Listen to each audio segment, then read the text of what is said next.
নমস্কার, আমি জয়িতা। আমার চ্যানেল জয়িতার সুখী গৃহকোণ ব্লগে আরেকটি নতুন দিনের গল্প নিয়ে চলে এলাম আপনাদের সামনে। আশা করি সকলে ভালো আছেন। চলুন আজ আপনাদের ঘুরিয়ে আনি পৃথিবী বিখ্যাত নায়াগ্রা ফলসে। আর আমার জন্মদিন কিভাবে কাটালাম সেই গল্পই আজ করব আপনাদের সঙ্গে। আজকে 8 নভেম্বর, শুক্রবার। গত পরশু 6 নভেম্বর আমার জন্মদিন ছিল। তো এবছর একে উইকডেতে পড়েছে, তারপর রাইন নেই, আর সেই রকম কিছু করার কোনো রকম সেলিব্রেশনের প্ল্যানই ছিল না। তা আজকে শুক্রবার নিরুপম বলল যে কিছু না হোক চলো অন্তত একটু রেস্টুরেন্টে গিয়ে খেয়ে আসি। তাই ভাবলাম যে ঠিক আছে, শুক্রবার, উইকেন্ডও এসে গেছে, তাই দুজনে একটা ইন্ডিয়ান রেস্টুরেন্টে এসেছি। আর আজকে জানেন তো, সন্ধে থেকে চাও খাইনি, তাই এসেই একটু মশলা চায়ের অর্ডার দিলাম। আর এরপরে আমরা একটা স্ন্যাক্স আইটেম অর্ডার করেছিলাম। এটা অ্যাকচুয়ালি মেন কোর্সেই ছিল, কিন্তু এটা বেশ ড্রাই আর আমাদের এক বন্ধু এটা আমাদের রেকমেন্ড করেছিল যে এই রেস্টুরেন্টের এই জিনিসটা খুব ভালো খেতে, এবং আমিও দেখলাম এটা একটা ইউনিক জিনিস, এটা কোথাও আমি আগে খাইনি। এটা হচ্ছে সোয়া মালাই চপ। সত্যি এত যে ভালো হয়েছিল খেতে, কি বলবো আপনাদের। হ্যাঁ, যেমন সুন্দর একটা গন্ধ ছিল, তেমন সুন্দর টেস্ট। ভীষণ ভীষণ ভালো লেগেছিল আমাদের দুজনের খেতে। আর ওইটা খেতে খেতেই আমাদের মেন কোর্সও এসে গেছিলো। আমরা নিয়েছিলাম হচ্ছে আলুর পরোটা আর একটা ডাল মাখানি, আর ছিল মেথি মাটার মালাই, আর ছিল গার্লিক নান। তো মেথি মাটার মালাইটাও খুব ভালো ছিল খেতে, আর আলুর পরোটাটাও খুব সুন্দর ছিল, খুব অনেকটা বেশ পুর দিয়েছিল, আর একদম খুব টেস্টি ছিল খেতে। আজকে শনিবার সকাল। আজকে ভাবলাম একটা ডিম দিয়ে একটা রেসিপি বানাবো। আসলে কি বলুন তো, আজকে কলকাতা থেকে আমাদের এক বন্ধু আর কি এসেছে এখানে। বন্ধু মানে খুবই নতুন পরিচিত। উনি এসে একটি হোটেলে আছেন, তা ওনাকে একটু আজকে নায়াগ্রা ফলস ঘুরিয়ে দেখানোর প্ল্যান আছে আমাদের। আর তারপর নায়াগ্রা ফলস থেকে ফিরে এসে আমাদের বাড়িতে নিয়ে আসবো। রাতে উনি আমাদের বাড়িতে ডিনার করবেন। সেই জন্য একটা ফ্রাইড রাইস, একটা চিকেন আর একটা ডিমের রেসিপি আমি করব ঠিক করেছি। দেখলেন তো, আপনাদের সঙ্গে কথা বলতে বলতেই আমি ডিমে একটুখানি লঙ্কা গুঁড়ো, একটু হলুদ গুঁড়ো, নুন আর একটু গোলমরিচ গুঁড়ো মাখিয়ে রেখেছি। আর এই দেখুন, এখানে একটু আদা আর রসুন নিয়ে নিয়েছি, ওটাকে একটু মিক্সিতে পেস্ট করে নেব।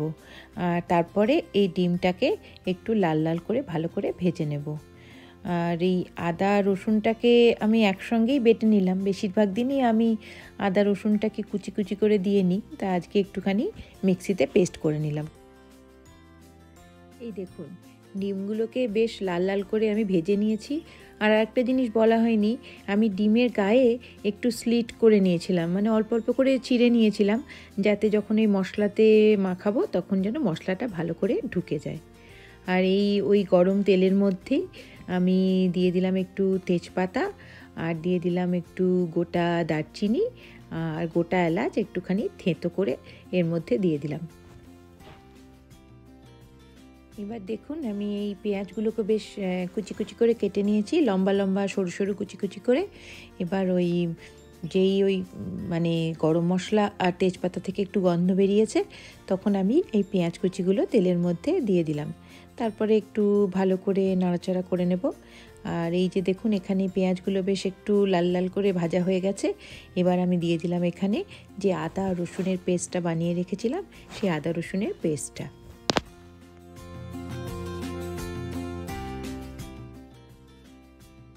এবারে আদা বাটা আর রসুন বাটাটা মোটামুটি ভাজা ভাজা করে নিয়েছি, গন্ধটা বেশ চলে গেছে, কাঁচা গন্ধটা। এবার যে মেন জিনিসটা সেটা হচ্ছে এই পালং শাক। পালং শাকটাকে আমি ধুয়ে রেখেছিলাম, এগুলো বেবি স্পিনাচ আমি নিয়েছিলাম, একটু ধুয়ে রেখেছিলাম। এবার এই পালং শাকটাকে আমি অল্প জল দিয়ে মিক্সিতে পেস্ট বানিয়ে নিয়েছি। দিয়ে এই পেস্টটা আমি এবার এটার সঙ্গে অ্যাড করে দেবো। এই পালং শাক দেখবেন এমনি খুব একটা খাওয়া হয় না, ওই পালং শাকের চচ্চড়ি ছাড়া খুব একটা খেতে ভালোও লাগে না, তাই আমি হয় এইভাবে হয় চিকেনে দিয়ে দিই, নয় এই ডিমে দিয়ে দিই। ডিমে অবশ্য আজকে আমি ফার্স্ট টাইম দিলাম। আর না হলে কী করি বলুন তো, ডালের মধ্যে আমি দিয়ে দিই, সে যে কোনো ডাল হোক, মুগের ডাল, মসুর ডাল, ছোলার ডাল, যে কোনো ডালের মধ্যে দিয়ে দিই, তাহলে বেশ না পালং শাকটা খাওয়া হয়ে যায়। আর দিয়ে দিলাম এতে পরিমাণ মতো নুন। এবার একটু এটাকে ভালো করে কষাতে হবে, একটু হলুদ গুঁড়োও দিয়ে দিলাম। আর তারপরে বাকি অন্যান্য গুঁড়ো মশলাগুলো, যেমন দেখুন এখানে দিলাম জিরে গুঁড়ো, আর এখন দিয়ে দিচ্ছি অল্প করে ধনে গুঁড়ো। এবার সব মশলা দিয়ে এটাকে খুব ভালো করে কষাতে হবে, কেননা পালং শাকেরও তো একটা কীরকম কাঁচা গন্ধ থাকে, সেই গন্ধটা যতক্ষণ না যায় ততক্ষণ এটাকে একটু ভালো করে কষিয়ে নিতে হবে।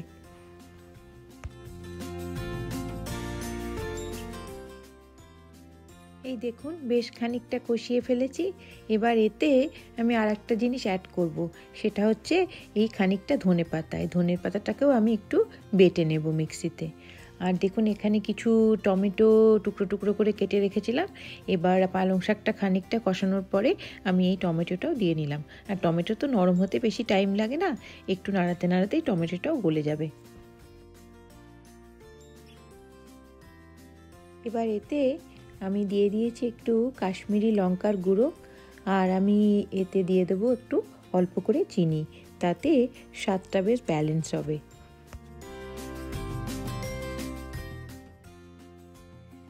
এই দেখুন আমার পালং শাকটা বেশ সুন্দর ভাজা ভাজা হয়ে গেছে, পালং শাকের রঙটাও একটু চেঞ্জ হয়ে গেছে। এই দেখুন একটু কীরকম কালচে কালচে হয়ে এসছে, আর যে জলটাও ছিল সেই এক্সট্রা জলটাও অনেকটা শুকিয়ে গেছে। এবার এতে আমি অ্যাড করে দিলাম বেটে রাখা ধনে পাতাটা। এই ধনে পাতা দিয়ে আমি আগে একবার মানে ধনিয়া চিকেন করেছিলাম, কিন্তু ডিমে এইভাবে ধনে পাতা বেটে আমি আগে কখনো দিইনি। দুটোই আমি ডিমটায় নতুন দিলাম, মানে পালং শাক বাটা আর ধনে পাতা বাটা। খেতে কেমন হয় সেটা আপনাদের আমি পরের ব্লগে নিশ্চয়ই জানাবো। এই দেখুন এবার পুরোপুরি কষানো শেষ। এবার আমি যে ভেজে রেখেছিলাম ডিমগুলো, সেই ডিমগুলো এতে মিশিয়ে দিলাম। আর এবার এতে আমি যোগ করে দেব বেশ খানিকটা গরম জল, তাতে একটুখানি মানে গ্রেভিটা খুব বেশি পাতলাও হবে না, খুব বেশি ঘনও হবে না, একটু বেশ মাখো মাখো হবে। এরকম কনসিস্টেন্সি যখন হবে তখন নামিয়ে দেব। এখন এই জলটা মিশিয়ে এটা খানিকটা ফুটতে দেবো।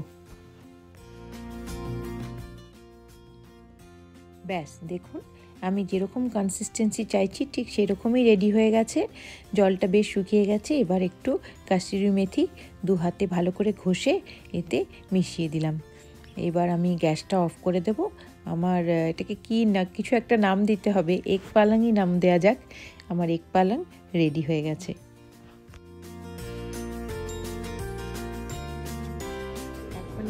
বিকেল 4টে মতো বাজে, আমরা এখানে ম্যারিয়ট হোটেলে এসেছি। একজন আমাদের ফ্রেন্ডকে পিক আপ করে আমাদের ইচ্ছা আছে যে নায়াগ্রা ফলস দেখতে নিয়ে যাওয়ার জন্য, কিন্তু জানি না আজকে হবে কি না, কেননা অনেক দেরি হয়ে গেছে। মানে এখন পৌঁছতে পৌঁছতে আমাদের প্রায় 5টা বেজে যাবে, কিন্তু উনি আজকেই মানে ইন্ডিয়া থেকে এসেছেন বলে একটু রেস্ট নিচ্ছিলেন। তা দেখি যদি সম্ভব হয় তাহলে যাব, আর তখন আপনাদেরও নায়াগ্রা ফলসটা একটুখানি আমি দেখানোর চেষ্টা করব। জানি না অন্ধকার হয়ে গেলে তো পারবো না। তা এখন আমি ম্যারিয়ট হোটেলে আছি, ওনাকে পিক আপ করার জন্য আমরা ওয়েট করছি। তা যদি যাই নিশ্চয়ই আপনার সঙ্গে শেয়ার করবো।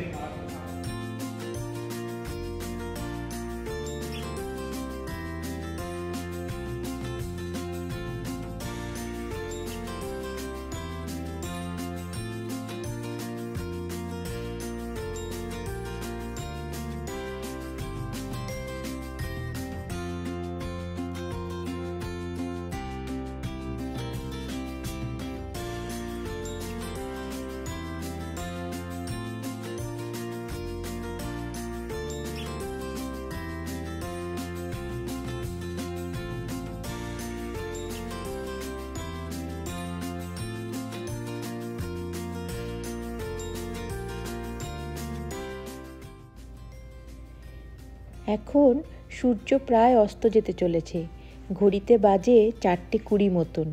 আমরা আমাদের বন্ধুকে নিয়ে হোটেল থেকে বেরোলাম নায়াগ্রা ফলসের উদ্দেশ্যে।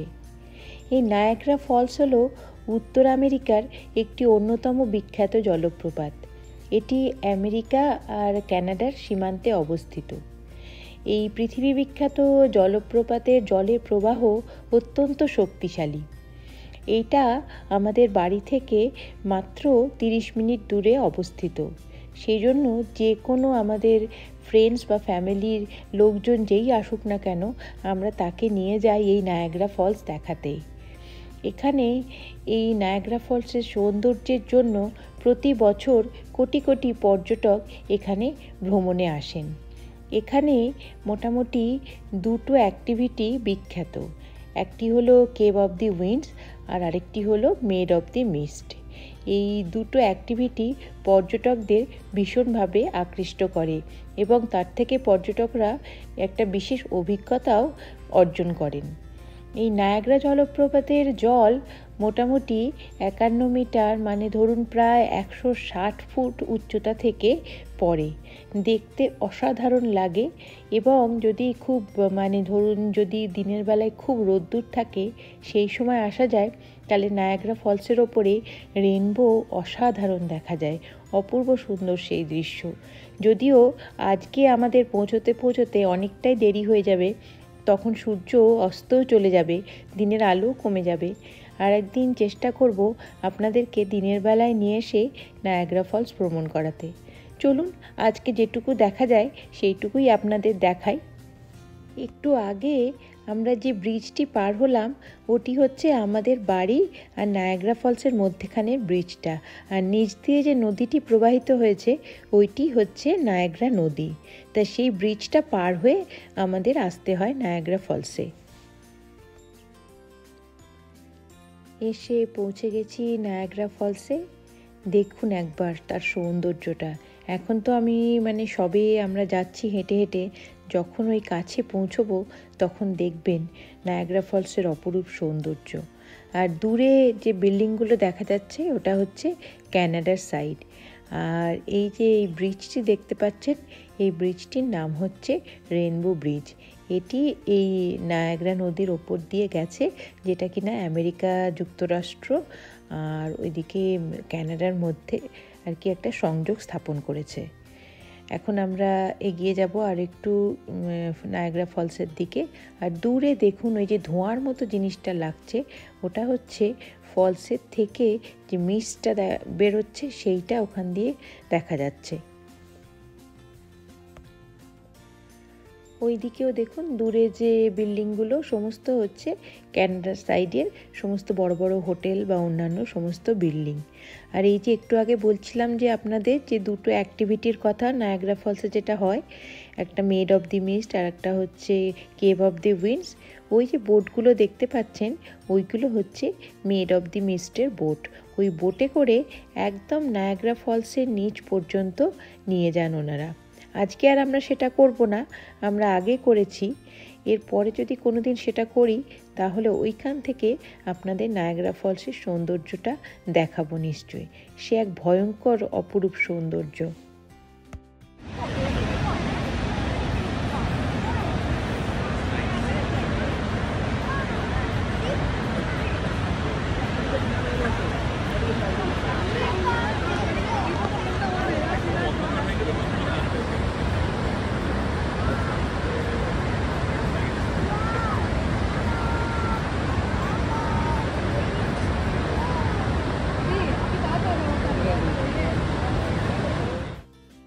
এখানে যখন অন্ধকার হয়ে যায় তখন ওই কানাডার সাইড থেকে নায়াগ্রা ফলসের ওপরে বিভিন্ন রঙের আলো ওনারা ফেলেন। তার জন্য ফলসটা এত সুন্দর দেখতে লাগে, রং বেরঙের, ভীষণ সুন্দর লাগে। এই টাইমটা অবশ্য বছরের বিভিন্ন সময় বিভিন্ন রকম হয়, কারণ এখানে তো আপনারা জানেন যে গরমকালে সন্ধেটা হতে অনেক দেরি হয়, অনেকক্ষণ পর্যন্ত দিনের আলো থাকে, তাই সেই সময় এই টাইমটাও চেঞ্জ হয়। কিন্তু এখন শীতকাল এসে যাচ্ছে, এখন এই টাইমটা অনেকটাই এগিয়ে আসে। কিন্তু আমরা আর আজকে অতক্ষণ পর্যন্ত ওয়েট করব না, আমরা তাড়াতাড়ি বাড়ি ফিরে যাব। কিন্তু অবশ্যই পরে কখনো আপনাদের সঙ্গে আমি শেয়ার করব যখন আলো ফেলে নায়াগ্রা ফলসের ওপরে তখন কীরকম লাগে দেখতে। ওই দেখুন দূরে যে আলোটা দেখা যাচ্ছে ওই আলোটাই এসে পড়ে নায়াগ্রা ফলসের ওপরে। আর একটু যখন অন্ধকার হবে সেটা তখন পরিষ্কার বোঝা যাবে।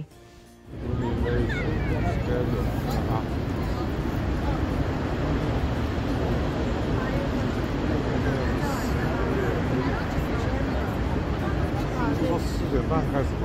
到2点，到凌晨2点。哦，对，但是它天气还是亮。很亮的。对，它的 schedule 是4点半开始，4月1号开始。4点半到2点。10月份从6点。说怎么延迟了？天太好了，这个天太好了。就是很多人4点半就会真的。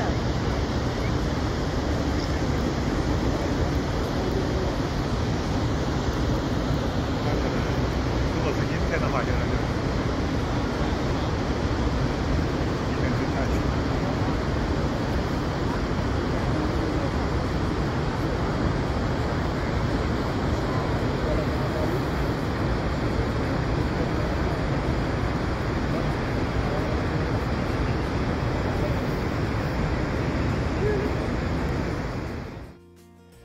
যেহেতু আমরা এই ফলসের এত কাছে থাকি, আমরা মাঝে মাঝেই আসি, তবুও যেন যতবারই আসি এই ফলসটাকে যেন ততবারই নতুনভাবে উপলব্ধি করি, নতুনভাবে যেন দেখি মনে হয়। এত অপরূপ সৌন্দর্য যা বলে ভাষায় প্রকাশ করা যাবে না।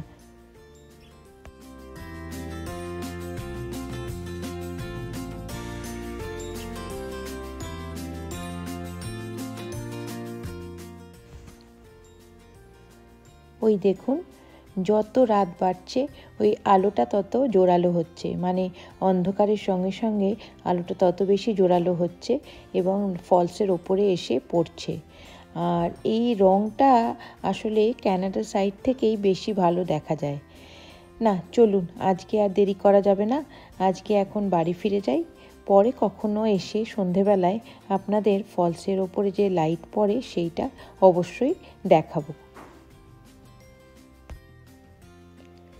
বাড়ি ফিরে এসেছি, আর দেখুন এটা কি, আমাদের বন্ধু কলকাতা থেকে আমাদের জন্য বাঞ্ছারাম থেকে নিয়ে এসছে কিছু সন্দেশ।